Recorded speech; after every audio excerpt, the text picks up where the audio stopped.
It's definitely touched on so many things where I feel like a lot of money mindset coaches don't, because a lot of it is just like, oh, try this method or try that method. Yeah. And it's like, okay, but what's the actual tangibles? And that's where you filled that gap 100%. I feel like as a coach, and I was just saying this to you before, you grab from the manifesting world, but you also grab from reality. And I think that really translated through the money mind. So I'm getting little gold nuggets from you over the months. So as soon as you launched the money mind and it was in my budget, I jumped at it. And even then I was struggling with like installments and things like that, but I made it work. And then all of a sudden I had this big lump of money where I was just able to pay you out. And that in itself was just like, yep, like Vanessa's in your world now. And that's just what it is. But with the money mind, it has translated exactly into what is going on in my life now. So I was just telling Vanessa that my car got written off or is in the process of deciding whether a write-off or just repairable. And I've lost large amounts of money within the last 7 days. Clients, phone being damaged, car being lost, transport, Ubers, things like that. And that happening directly after the money mind, I think was perfect timing, because the money mind experience, I would say, is such an embodiment of trust and safety, and how that channels through how you approach life. Now, I'm very young, literally under 20. So for me to have learned this at this time was insane. Because when it comes down to it, the money mind, I feel, in my opinion, really takes you through step by step. Okay, understanding belief. So we've got that like deeper level. And then we moved into like, I don't remember what the second one was, but I do remember so vividly, like the budgeting, the realistic, the investing, Bitcoin, crypto, stocks, investments. So like, again, the manifesting world and the reality. But we also you really touched on so deeply on like beliefs and opinions and like rooted layers that really shine through how willing you are or how stubborn you are, like the two contrasting words of like holding onto your money or making it a space of freedom and being grateful for what it allows you to do. And by the end of it, you really understand money is just, I like to say it's numbers on a screen.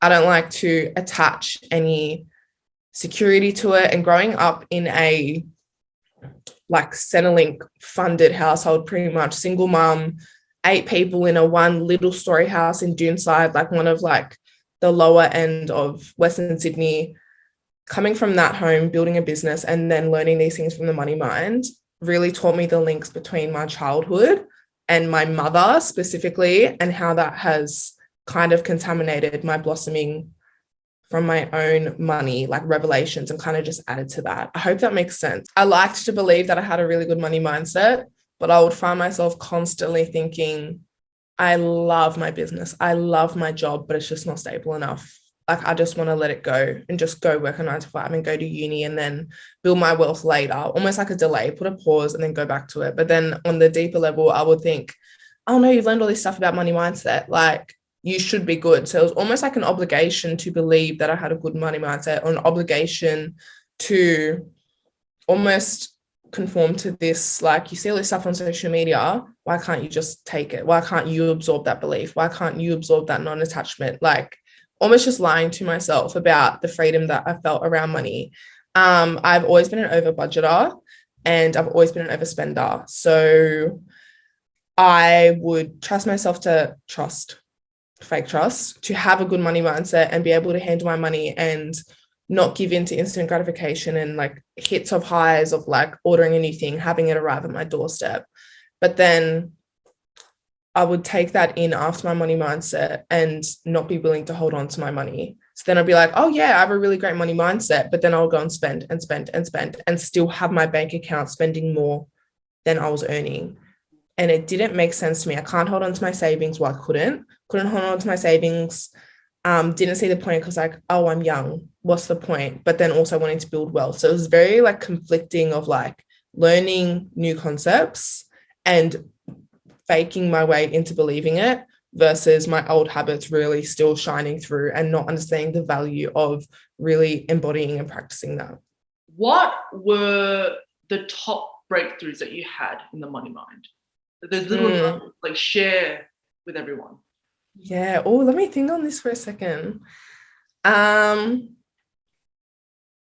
Definitely learning how, I would say that like the biggest thing that I learned top that has really stuck to my mind was how cryptocurrency actually works. That's the first thing, because I didn't understand like what's the value in Bitcoin, what's the value in this, what's the value in that. Like everyone's on it, it's accessible to everyone. Everyone can learn what's the value in it if everyone's got access to it, the same way that everyone has access to a job or a career.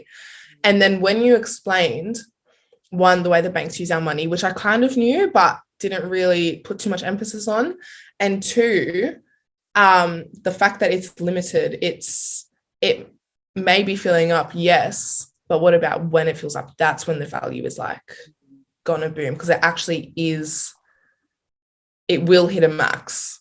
That was a massive one for me because I literally did not understand it. And everyone who speaks on crypto and things like that, it just sounds like they're talking gibberish. And I think that's what made it so intimidating to even want to learn.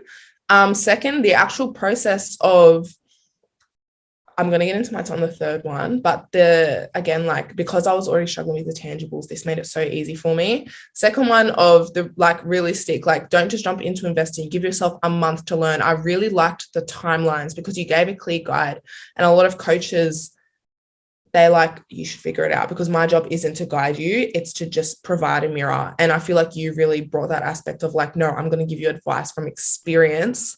And how much time should I spend learning?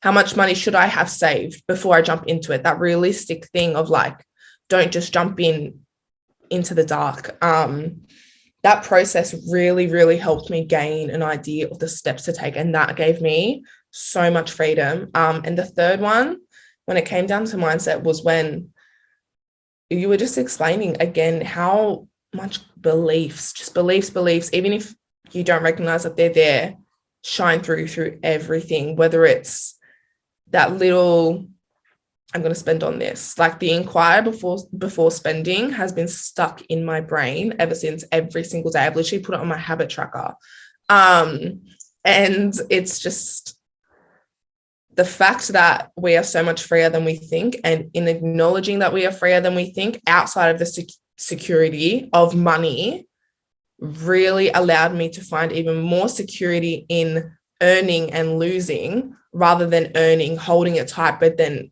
getting rid of it anyway because I was terrified.